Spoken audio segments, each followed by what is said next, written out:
Hello student, आज की class में हम सीखेंगे बहुपद, पॉलिनोमियल। बहुपद क्या होते हैं और इसके क्वेश्चन कैसे सॉल्व करते हैं। ठीक है, देखिए बहुपद क्या होते हैं।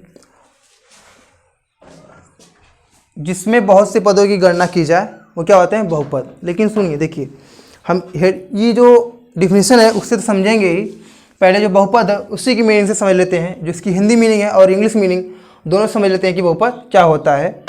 ठीक है, तो आइए देखते हैं कैसे। बहुपद, बहुपद की मीनिंग देखिए क्या होती है। बहुपद में बहु मतलब बहुत, बहु प्लस पद कर लीजिए। ठीक है, अब बहुत का क्या हो जाएगा, बहु का बहुत क्या होगा, बहुत, और ये पद का क्या होगा, पद। तो देखिए बहुत पद, जिसमें बहुत से पदों की गणना की जाए, ठीक है, जिसमें बहुत से पदों की गणना की जाए क्या होता है, बहुपद कहलाता है। ठीक है, जिसमें बहुत से पदों की गणना की जाए बहुपद कहलाता है। इसकी इंग्लिश मीनिंग से देख लेते हैं क्या होता है। पॉलिनोमियल, ठीक है, देखिए पॉलिनोमियल, तो ये क्या हो गया, पॉली POLY, पॉलिनोमियल, नोमियल। अब देखिए पॉली की मीनिंग क्या होती है। Poly means many, poly means many, और मैनी मीन्स बहुत। ठीक, ये देखिए यहाँ पे नॉमियल मीन्स टर्म, और टर्म मीन्स पद। देखिए यहाँ पर भी वही सेम आ गया, जिसमें बहुत से पदों की गणना की जाए बहुपद कहलाता है। ठीक, तो लेकिन इसकी कंप्लीट डिफिनीशन क्या है, पूर्ण डिफिनीशन क्या है, ये देखते हैं कि जिसमें बहुत से पदों की गणना की जाए तथा जिसमें चर की घात एक पूर्ण संख्या हो। ये बात ध्यान दीजिएगा, इतना तो सबको पता है, सब लोग जानते हैं कि बहुपद क्या होता है, जिसमें बहुत से पदों की गणना की जाए बहुपद है। लेकिन मेन पॉइंट, मेन बात ये देखिए, बहुत लोगों को नहीं पता होती है ये चीज़, जिसमें चर की घात क्या हो, एक पूर्ण संख्या हो तथा धनात्मक हो, और क्या हो, धनात्मक के साथ में एक पूर्ण संख्या हो, साथ में क्या हो, धनात्मक हो। जैसे एग्जांपल देखिए, ये क्या हो गया, x+2, ये क्या है, एक बहुपद है। इसमें क्या देखिए, x की पावर क्या है, एक कंप्लीट नंबर है, एक पूर्ण संख्या है। देखिए 1 क्या है, एक कंप्लीट नंबर है, पूर्ण संख्या है, ये क्या हो गया, बहुपद। ठीक है, ये देखिए x² + 4, x की पावर 2 क्या है, एक पूर्ण संख्या है, ये क्या हो गया, बहुपद। और देखिए x³ + 3, ये भी क्या है, एक कंप्लीट नंबर है, 3 क्या है, कंप्लीट नंबर है, ये भी क्या हो गया, बहुपद। लेकिन ये बताइए क्या ये बहुपद है, √x + 2 ये बहुपद है, नहीं, क्योंकि देखिए यहाँ पर x जो है, x की पावर जो थी 1/2 + 2 ये हो जाएगा, जहाँ पे x की पावर 1/2, ये 1/2 क्या है, कंप्लीट नंबर नहीं है। जबकि डिफिनीशन क्या कहती है कि चर की घात जो हो, जो ये चर की घात, वेरिएबल की जो घात है वो एक पूर्ण संख्या हो, पूर्ण नंबर हो, कंप्लीट नंबर हो।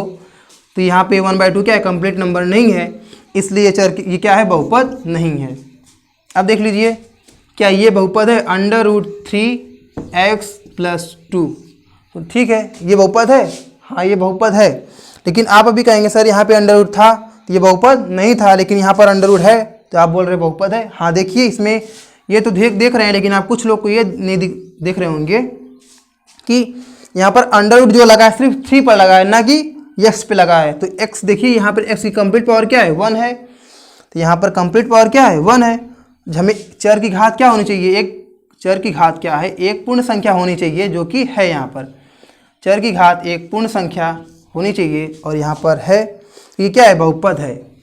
लेकिन अगर यही होता √3x + 2, तब ये बहुपद नहीं होता, क्योंकि देखिए यहाँ पर 3x जो टोटल है 1/2 + 2, यहाँ पर जो x की पावर 1/2 है, यहाँ पे इसको अगर अलग करते हैं तो 1/2 × x 1/2 + 2 ये आएगा। और यहाँ पर चर की घात, ये चर हमारा है यहाँ पर क्या है? चर।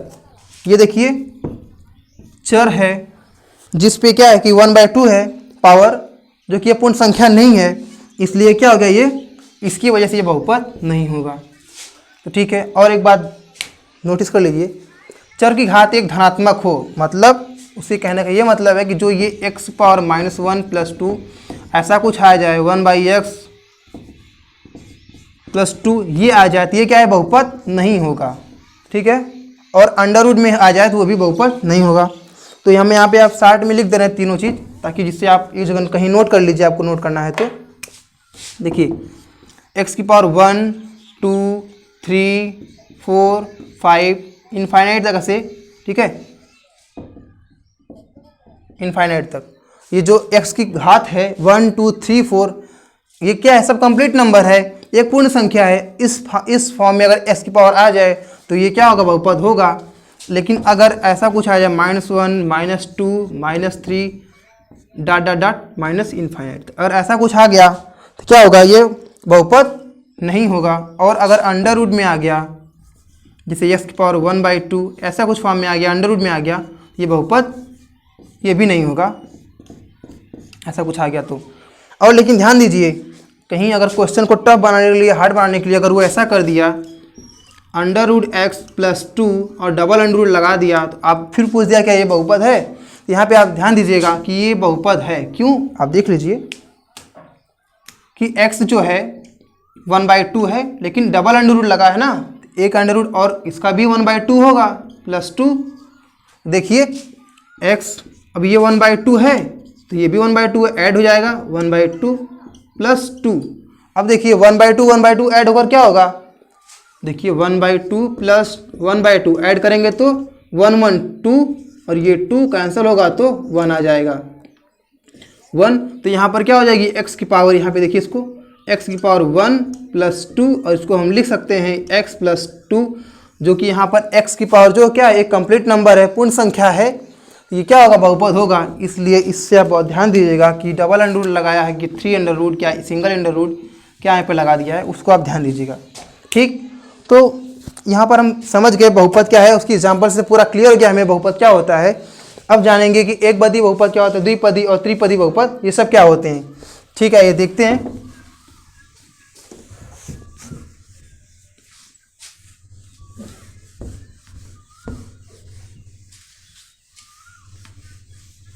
देखिए एक पदी बहुपद, और देखिए अब सीखेंगे कि जानेंगे कि क्या एक पदी बहुपद क्या होते हैं, द्विपदी बहुपद और त्रिपदी बहुपद और शून्य बहुपद क्या होते हैं।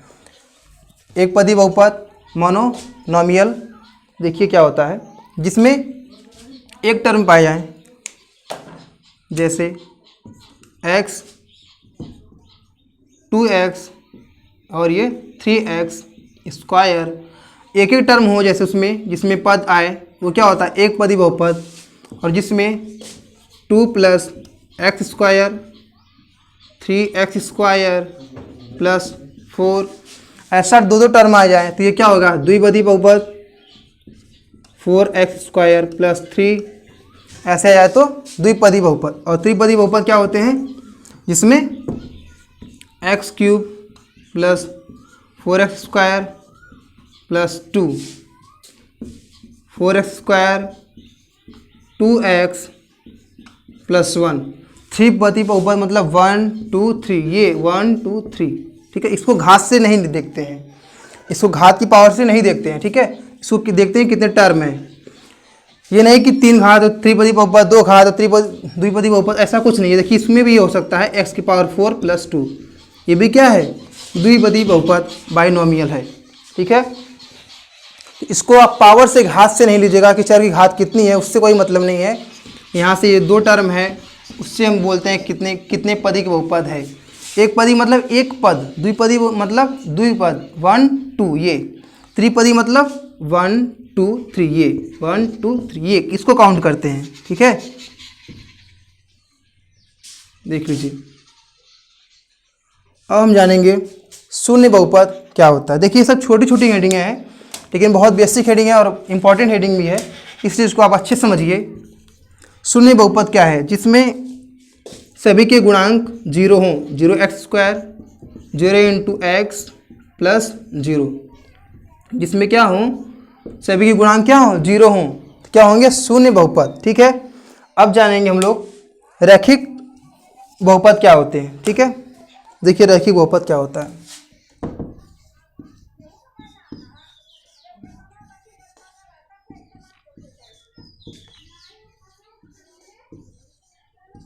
रैखिक बहुपद क्या है, लीनियर पॉलिनोमियल, लीनियर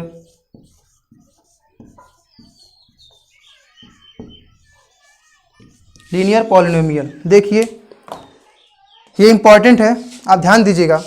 ठीक है, देखिए जहाँ पे आपको कुछ ज़्यादा इंपॉर्टेंट वाली बात होती है वहाँ पे हम आपको अलर्ट कर देते हैं कि आप देखिए ध्यान सुनिएगा। यहाँ से इंपॉर्टेंट तो जो पढ़ाते हैं सब होता है, लेकिन जो कुछ ज़्यादा इंपॉर्टेंट होते हैं जिसमें कि बेस्ट एग्जाम में क्वेश्चन आएगा, ये सब को देखते हुए आपको बोलते हैं कि ये इंपॉर्टेंट, इसको थोड़ा ध्यान से सुनिएगा। तो देखिए रैखिक बहुपद क्या है, तो जिसमें चर की मैक्सिमम घात क्या हो, 1 हो, जिसमें चर की मैक्सिमम घात क्या हो, 1 हो, तो क्या होगा, रैखिक बहुपद। ठीक है, तो इसमें देखिए इसमें क्या है, x की पावर 1 है तो रैखिक बहुपद। ठीक है, लेकिन देखिए अभी क्या बोले हैं, चर की मैक्सिमम घात, चर की अधिकतम घात क्या 1 होनी चाहिए, तो क्या होगा, रैखिक बहुपद होगा। लेकिन देखिए क्या आप इसको रैखिक बहुपद बोलेंगे, x² + 2x + 1, क्या ये रैखिक बहुपद है, नहीं, ऐसा नहीं है। क्यों, क्योंकि देखिए अभी हमें आपको क्या बोले हैं, जिसकी चर की घात मैक्सिमम 1 हो, इसमें चर की मैक्सिमम घात क्या है, 2 है।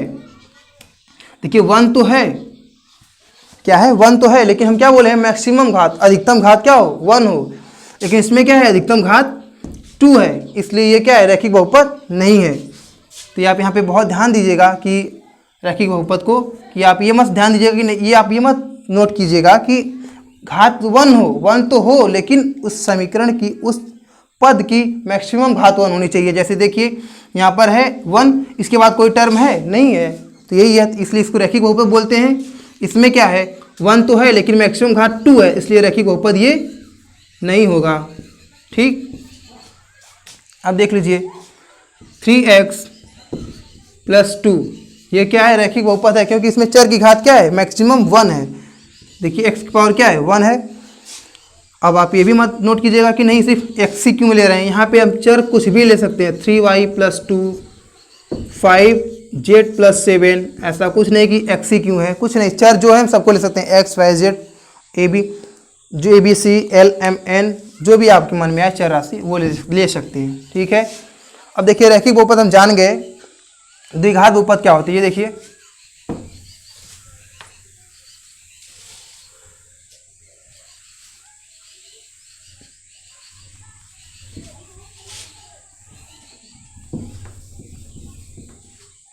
क्या है, द्विघात बहुपद।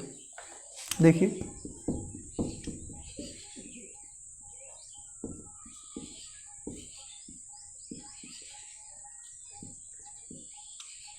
द्विघात बहुपद, क्वाड्रेटिक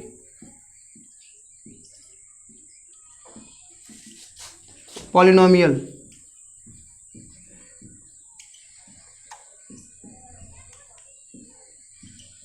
ठीक है।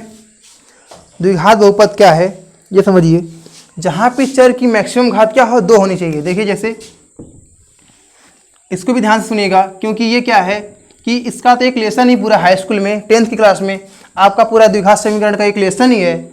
ठीक है, तो उसको बहुत अच्छे से देखिए, जिसमें x की मैक्सिमम घात क्या हो, 2 हो, वो क्या होगा, द्विघात बहुपद। देखिए इसको हम द्विघात बहुपद बोलेंगे, जिसकी x, जिसमें जिस पद में x की मैक्सिमम घात क्या हो, 2 हो। लेकिन देखिए अब इसको आप बहुपद नहीं बोल सकते, 4x³ +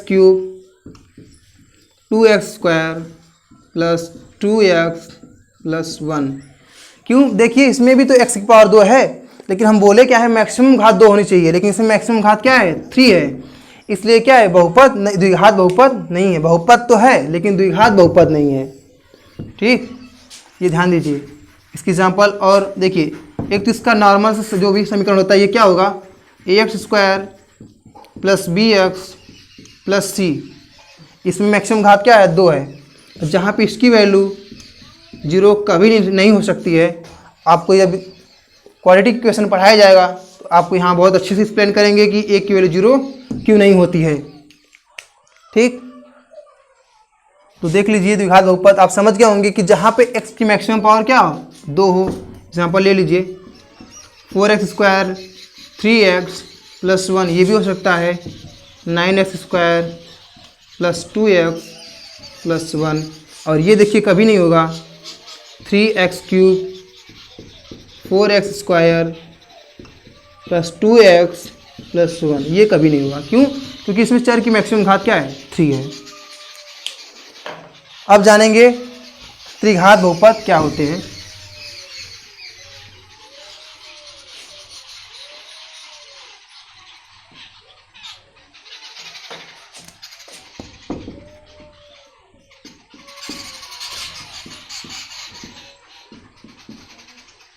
त्रिघात बहुपद क्या होते हैं? जिसमें चर की मैक्सिमम घात 3 हो, जैसे x³ + 4x² + 3x + 1, जिसमें x की मतलब चर की मैक्सिमम घात क्या हो 3 हो। जैसे ये क्वेश्चन ये भी हो सकती है y³ + 4y² + 3y + 1। देखिए सेम इक्वेशन सिर्फ चर राशि को चेंज किए हैं, क्योंकि आपको ये कन्फ्यूजन ना हो हम बार बार x क्यों ले रहे हैं।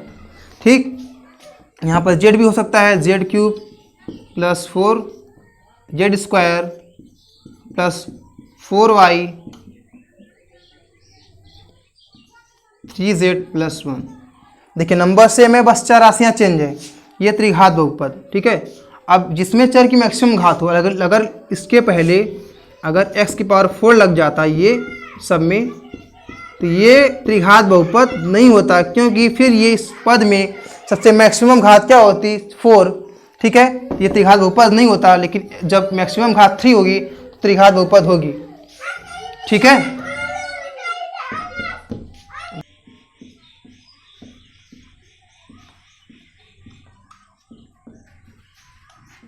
देखिए अभी तक हम लोग एक पदी बहुपद, द्विपदी बहुपद, त्रिपदी बहुपद और रैखिक बहुपद क्या होता है ये सब जान चुके हैं। अब देखिए द्विघात बहुपद भी पता चल गया हमें, त्रिघात बहुपद भी। अब हम देखते हैं कि रैखिक बहुपद का शून्य कैसे फाइंड करते हैं, कैसे निकालते हैं। अगर रैखिक बहुपद तो उसका शून्य कैसे प्राप्त करते हैं। देखिए ये तो इसके बेस पे आपको शायद प्रश्नावली 2 में, 2 के ए में नहीं बल्कि प्रश्नावली 2 के बी में, एक्सरसाइज 2 के बी में आपके इसी के बेस पे बहुत क्वेश्चन है, इसलिए आप इसको बहुत ध्यान से देखिए। ठीक है, और हाँ देखिए वीडियो मेरी थोड़ी लंबी हो जाती है, तो इस पर आप ध्यान नहीं, नोट ये सब मत देखिएगा, देखा करिए वीडियो कितनी लंबी है, इससे कोई मतलब नहीं, क्योंकि कुछ सीखने के लिए थोड़ा टाइम तो लगता ही है। तो आप सोचेंगे कि 5 मिनट 10 मिनट में कोई वीडियो बनाया जाए और आपको पूरा बहुपद क्लियर हो जाए, ये तो इम्पॉसिबल है। पॉसिबल तो कभी है ही नहीं है कि आपको 5 या 10 मिनट के लेक्चर में आप पूरा बहुपद सीख जाए, इसलिए टाइम तो लगेगा ही, तो आप टाइम थोड़ा दीजिए। ठीक है, तो रैखिक बहुपद क्या है ये देखिए कैसे। रैखिक बहुपद के लिए हम कभी तो सबसे पहले हम क्या करेंगे, एक रैखिक बहुपद का समीकरण लेंगे, जैसे 2x, कुछ भी ले लेते हैं हम, ये कोई रटा रटाया नहीं, जो भी आप मन हो वो ले लीजिए। ठीक, 4x, बट हम ले लेते हैं कोई भी एक सिंपल सा। ठीक है, देख लीजिए px = 2x + 3। ठीक है, रैखिक बहुपद का शून्य निकालने के लिए, जीरोस निकालने के लिए हम क्या करते हैं, पहले इस इक्वेशन को 0 के बराबर, इस पद को 0 के बराबर रख देंगे। तो px = क्या करते हैं 0। ठीक है, तो 2x + 3 = क्या होता है 0। अब क्या करेंगे 2x, ये प्लस में इधर उधर जाकर माइनस हो जाएगा। अब x = क्या होगा -3/2। देखिए ये क्या हो गया, हमारा रैखिक बहुपद का शून्य मिल गया। ये रैखिक बहुपद का शून्य निकालने का तरीका है। लेकिन देखिए इसको तो हम ऐसे निकाल सकते हैं, इसका एक फार्मूला भी होता है। जैसे कि अगर आपको मान लीजिए कोई इक्वेशन दी गई, हार्ड इक्वेशन है, आप नहीं निकाल पा रहे हैं, इसके लिए फार्मूला भी है। देखिए फार्मूला क्या है वो, x =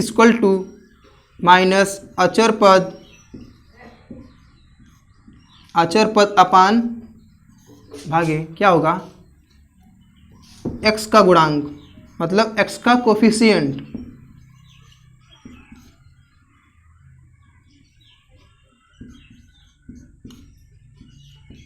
ठीक, ये फार्मूला होता है, इसको आप ध्यान रखिए।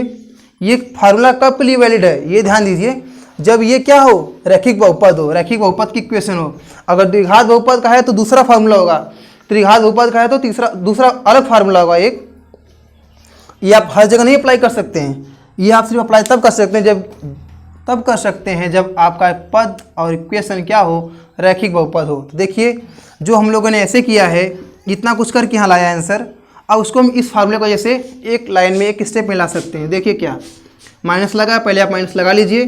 अचर पद क्या है, अचर पद मतलब जो कांस्टेंट टर्म होता है, कांस्टेंट नंबर होता है वही। तो यहाँ पे अचर पद क्या है 3, यहाँ पे 3 कीजिए अपान एक्स का गुणांक क्या है यहाँ पर 2, एक्स का गुणांक यहाँ पर क्या है 2, एक्स का गुणांक मतलब एक्स का कोफिशियंट देखिए 2 है, यहाँ 2 लिख दिए। अब देखिए जो काम हम लोगों ने इतना कुछ करके किया वो एक स्टेप में हो गया।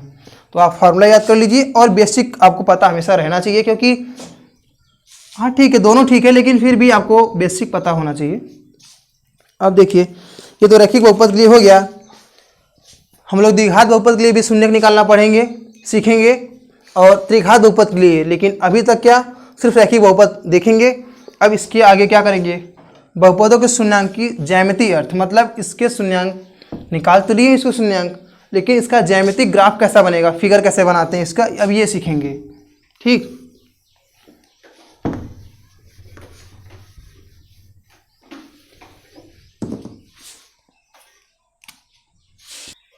देखिए अब क्या बहुपदों के शून्यांकों का ज्यामितीय अर्थ। अभी तक हम लोग पढ़े हैं कि रैखिक बहुपद का शून्यांक कैसे निकालते हैं। शून्यांक तो निकाल लिए, लेकिन उसका फिर ग्राफ अगर बनाना हो तो कैसे बनाएंगे। ठीक है, शून्यांक तो हम लोग निकालना सीख लिए, लेकिन उसका ग्राफ कैसे बनाएंगे ये ध्यान दीजिए। तो देखिए हम कोई भी इक्वेशन पहले ले लेते हैं, y = 4x + 3 मिल गया इक्वेशन। अब हम क्या करेंगे, इसमें ग्राफ को बनाने के लिए हम सबसे पहले क्या करते हैं, एक बार x की वैल्यू को 0 रखेंगे। देखिए इसके 2 तरीके हैं, पहली बात तो 2 बात होती है यहाँ पे। अगर किसी इक्वेशन का ग्राफ बनाना है तो चाहे तो क्वेश्चन में वो पॉइंट कर ऐसे करके दे देगा 0,4 और -4/3, 0 ऐसा कोई पॉइंट डिनोट करके देगा, वो आपको सीधा ग्राफ बनाना होगा। ठीक है, अगर वो पॉइंट ऐसा नहीं देता है तो हमें पहले जो भी इक्वेशन, अगर वो पॉइंट नहीं देगा तो हमें ये इक्वेशन देगा, समीकरण देगा कोई न कोई। ठीक है, तो यहाँ पे हमें देखिए पॉइंट नहीं दिया है, समीकरण दिया है। हम पहले क्या करेंगे, इस समीकरण से ही हम पॉइंट को निकालेंगे, फिर उस पॉइंट से हम ग्राफ बना देंगे। ठीक है, देखिए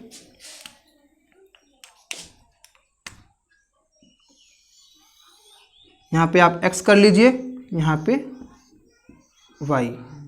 ठीक, अब देखिए एक बार यहाँ पे x की वैल्यू 0 कीजिए, x की वैल्यू 0, यहाँ पे ये देख लेते हैं कैसे। y = 4x, कैलकुलेशन है थोड़ा फास्ट किया करिए आप, चाहे जब आप कैलकुलेशन करते हैं थोड़ा फास्ट किया करिए। देखिए x की वैल्यू 0 करना है, ठीक है, 4x की वैल्यू 0 कीजिए +3। देखिए ये पूरा टर्म 0 हो गया, तो y = सिर्फ क्या बचा 3 बचा, यहाँ पे 3 कर लीजिए। ठीक, अब देखिए अब क्या हो गया कि हम एक बार x की वैल्यू 0 रखे हैं तो हमारा y की वैल्यू 3 आई है। अब हम क्या करेंगे, एक बार y की वैल्यू क्या करेंगे 0 रखेंगे। अब एक बार क्या करेंगे, y की वैल्यू 0 रखेंगे, रख लीजिए। यहाँ पे क्या रखे थे, x की वैल्यू 0 रखे थे, अब हम रखेंगे y की वैल्यू 0 रखिए, 0 4x + 3। ठीक है, अब ये 4x को इधर लाइए तो क्या हो जाएगा, -4x = 3। इधर प्लस में था, इधर आएगा तो माइनस में, -4x/3। ठीक, तो देखिए यहाँ से x कीजिए 3/-4, ये आ गया। ठीक, हमारा क्या आ गया ये चीज़। तो x की जब हम y की वैल्यू 0 रखे हैं तो x की वैल्यू क्या आई है 3/4, -3/4, ये आ गया।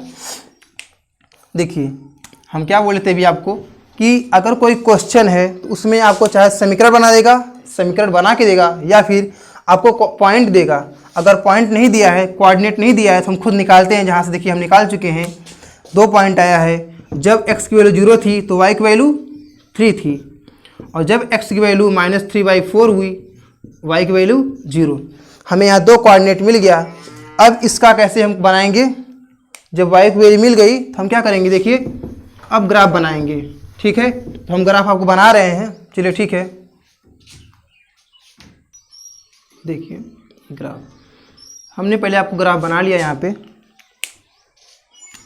देखिए, यहाँ पे देखिए ये क्या है, x एक्सिस है, ये y एक्सिस है, जिसमें नंबर्स है 1 2 या 1 से लेकर 9 तक। ये 10 तक भी हो सकता है, 10 के बाद भी होगा, लेकिन हमें यहाँ पे बोर्ड नहीं बचा है, इसलिए हमने आगे नंबर को डिनोट नहीं किया है। ठीक, तो हमें लगता है कि जो पॉइंट हमारा है इसके अंडर में पूरा काम हमारा हो जाएगा, तो हमें इससे ज़्यादा नंबर लेने की कोई ज़रूरत भी नहीं है, इसलिए हमने सिर्फ इतना ही नंबर लिया है जितने हमें ज़रूरत है। ग्राफ उतना का ही बनेगा।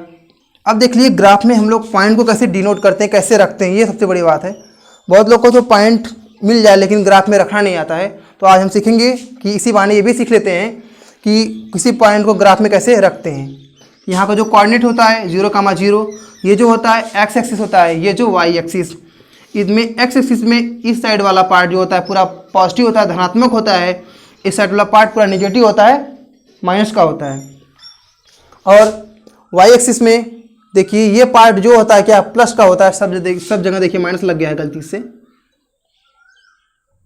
ठीक, अब देखिए ये वाला जो पार्ट होता है पूरा पॉजिटिव होता है।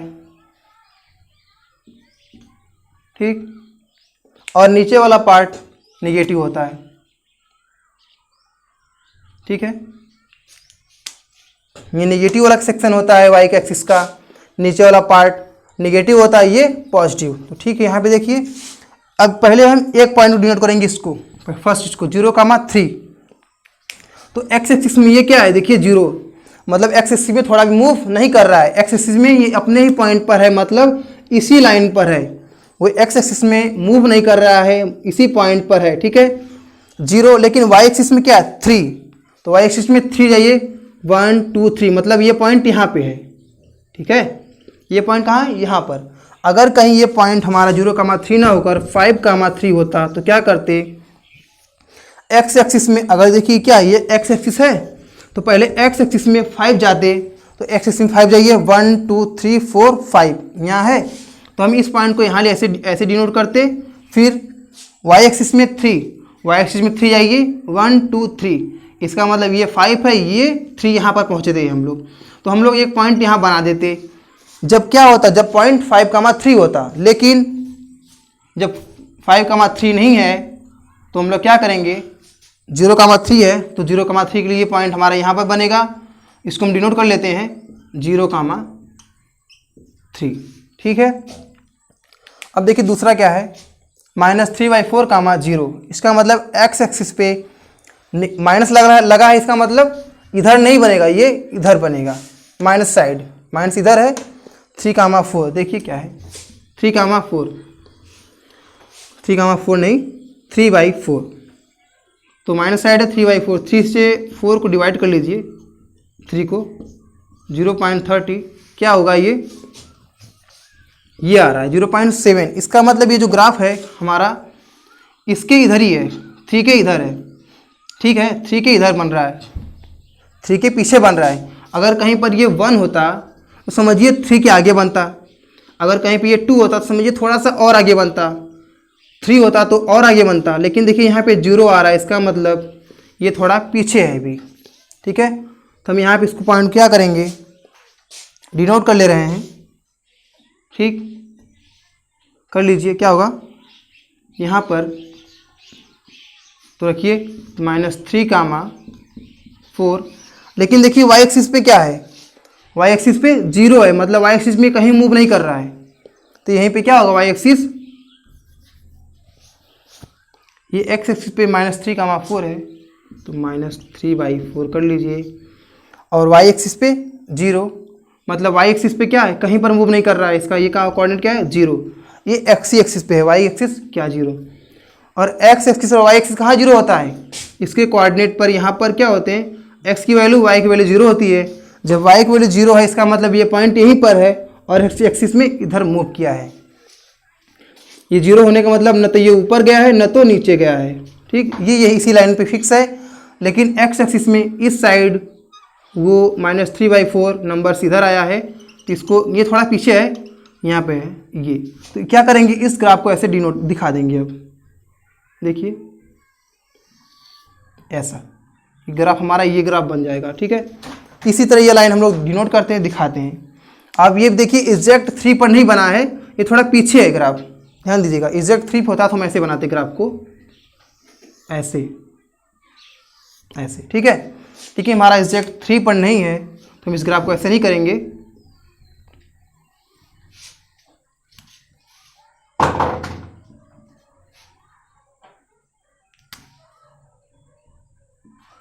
ये देखिए, ठीक।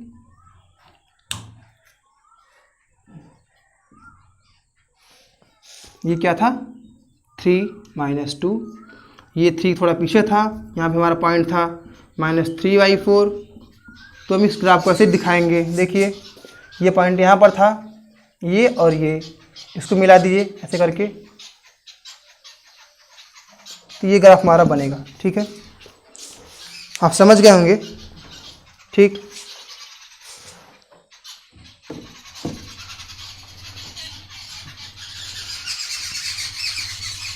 बंद है, ठीक है स्टूडेंट। तो आज की क्लास में बस इतना ही, क्योंकि देख रहे हैं वीडियो भी बहुत ज़्यादा लंबी हो गई है, 32 मिनट हो गया लगभग। तो नेक्स्ट वीडियो में हम पढ़ेंगे कि नेक्स्ट वीडियो हम क्या जानेंगे कि कोई भी ग्राफ जब किसी कर्व को कट करता है वो कितने टाइम्स कट करेगा, ठीक है। तो जितने टाइम कट करता है वही उसके उतने शून्यक होते हैं, ठीक है। तो ये सब हम आपको डिटेल्स में बताएंगे, इसलिए अगर इसी वीडियो में बताते हैं तो आपको बहुत ज़्यादा लंबा हो जाएगा करीब, ठीक है। इसीलिए हम आपको नेक्स्ट वीडियो में अब ये शून्यक ग्राफ, जो ग्राफ कट करता है वो कितने शून्यक इसमें हैं, ये सब चीज़ आपको नेक्स्ट वीडियो में डिटेल्स में बताएंगे। और इसी के आगे किसी बहुपद के शून्यांक और गुणांकों में संबंध क्या होता है, इस पर बेस्ड क्वेश्चन कैसे लगते हैं, ये सब उसमें आपको डिटेल्स में बताया जाएगा, ठीक है। तो आज के लिए इतना ही, बाय।